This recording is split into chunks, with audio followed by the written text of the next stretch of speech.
everyone, it's Dr. Mariana Skander with Practically Pediatrics. Welcome back.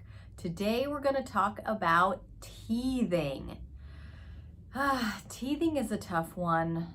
I say that in every video. But teething is especially tough for your child and on the parents, especially new parents, when sometimes it takes a few days to figure out why your baby is so cranky. Well, first of all, teething will start around 6 to 7 months of age when those first two bottom teeth are about to pop through. However, the first teeth can come up anywhere between 4 months of age to 1 year of age, and sometimes beyond 1 year of age. So sometimes it's hard to tease out why your baby is cranky. Is your baby teething, or is there something else going on? If the symptoms start around 6-7 months of age, it's most likely teething. However, it could be tricky because the drooling and the chewing on the hands can start around 2 months of age. That does not indicate teething. That is a normal part of development.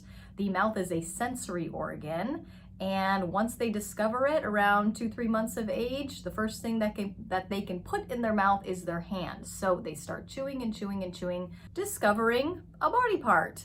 And of course, that chewing is going to stimulate a salivary response. So yes, your infant before 6 months of age will definitely start chewing and drooling a lot. It does not necessarily mean that your baby is teething. They're just simply exploring.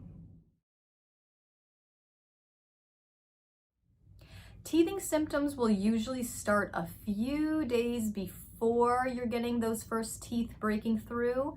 It'll obviously continue during the breakthrough of the teeth through the gums, and it can last actually a few days after you finally get the teeth through the gums as well.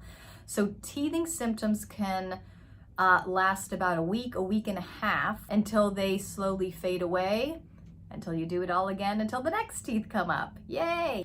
So with teething, what are the most common symptoms? How do we pinpoint these symptoms to teeth? So number one, obviously the classic sign is sudden excess of drooling. Your baby will be like a faucet. This is when the drooling bibs usually come out, and you're usually going through a few changes of their shirts throughout the day because some babies will really drool. They will sometimes get a rash around the mouth. These little pink bumps will start popping up on the chin and sometimes in the neck because of the drooling. The other sign is crankiness. Sometimes there is a change in their sleep pattern. They will wake up more than usual. You will have trouble putting them to sleep compared to before. We can see changes of appetite. Suddenly they're kind of turning their head when you're offering a bottle, or if your baby is on the purees by then, they'll start pushing the spoon away, turning their head, not really being into meals like they were before. Another sign of teething, which is not really in the book, so to speak, but you know, if you ask your grandparents how they knew you were teething, they might teach you a little trick. So if you look at your infant's gums now, especially infants that don't have teeth yet, you can look in their mouth and you can examine their gums. And on the gums, there is usually like a little ropey ridge of extra gum kind of running along the top edge of the gums on the top and bottom. Because we're looking for those bottom teeth to erupt first, you can kind of examine that ridge of gum along the top, and usually when you're starting to get swelling, that ridge will flatten out or sometimes disappear. That's when you know teeth are probably imminent, and that ridge goes away because of the swelling. That's another sign.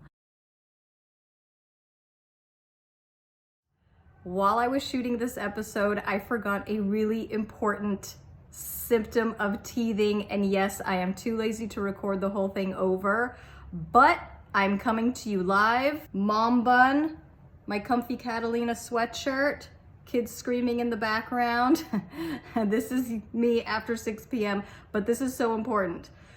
If your child is having all the teething symptoms and is also putting their fingers in their ears, crying, pulling on their ear, touching their ear, rubbing their ear, most likely it is not an ear infection. If you also see teeth erupting, Ear infection is usually with a high fever and associated with cough and runny nose.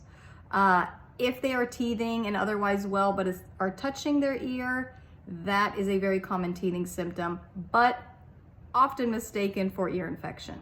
Okay, let's move on.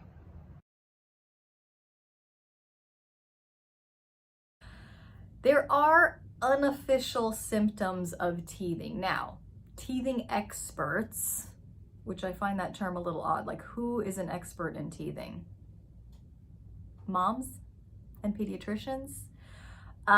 Teething experts, if you read an article on teething, will usually say any other symptoms than the ones we listed are not teething and you should call your doctor right away. All right.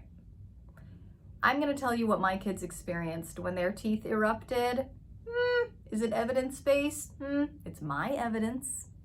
But your children might not have these symptoms. However, my kids would inevitably get very soft stools, very frequent stools, and get a diaper rash. When I started seeing redness in their diaper, I would always check their gums, and yes, 2 more teeth were about to break through. Go figure. Now, fever is not a teething symptom classically. However, fever is 100.4 or higher. But you might get a little bump in their temperature anyway, but not really high enough to cause fever. So if your child is having 101, 102, 103, probably not teething. However, if the usual temperature is around 98 something degrees and they're suddenly feeling warm to you, you take their temperature, they're 99, 99 something, even 100 degrees, maybe that is teething. They're not necessarily sick. So just an elevated temperature is common with teething, but not full fever. If they do have a fever, call your doctor to figure out if there's something else going on. Some pediatricians will say a little nasal congestion is also associated with teething. Some articles will debunk that. Again, my kids always did get really clear, thin mucus from the nose. They would also spit up more than usual. Not a full vomit, but just increased spittiness. Again, these are not classic teething symptoms, but it's something to look out for anyway. So how do we help our babies when they are so miserable? How do we help ourselves when your baby is so miserable? Because you just want to stop it. You feel so bad for them. It's really hard to give them relief of those symptoms. They kind of just have to go through it and be done. There are a few things you can try. Number one, you can, with your own clean finger, massage their gums. Sometimes that will soothe your baby temporarily. You can also get teethers, obviously.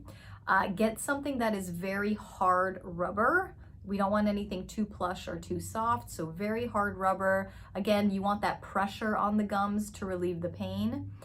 You can put teethers in the refrigerator and get them cold. Obviously, cold will cause a natural soothing effect, a little bit of a numbing effect, and will decrease the swelling. With teething products out on the shelves, you want to read the labels very carefully. I don't think they're all horrible, but you just have to be very careful. So number one, you don't want anything with benzocaine in it. Benzocaine is a numbing ointment.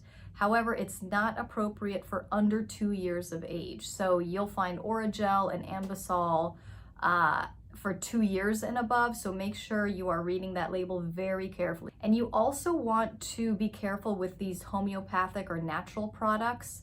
You want to read the label and the ingredients very carefully. You don't want anything that says belladonna, which is a natural plant that will cause some pain relief. However, the belladonna can cause a lot of very serious complications. I think they recalled it, but some older products or products from other countries might have belladonna in it.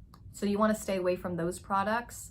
Usually the homeopathic products, the first ingredient will be chamomile or chamomile extract.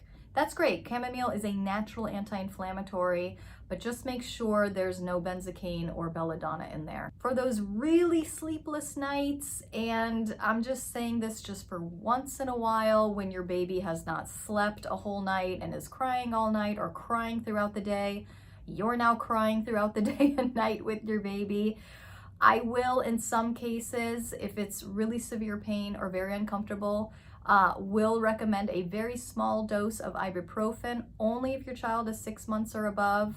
Again, ibuprofen is not safe for under 6 months of age, but it is a really good anti-inflammatory and it's really good for inflammatory pain. So every once in a while, if you are really, really desperate, as a last resort, you can give a dose of ibuprofen or Motrin or Advil. Ask your doctor for the right dosage. We want to stay safe. All right, that is teething in a nutshell. I hope that helped. I will see you soon. Thank you.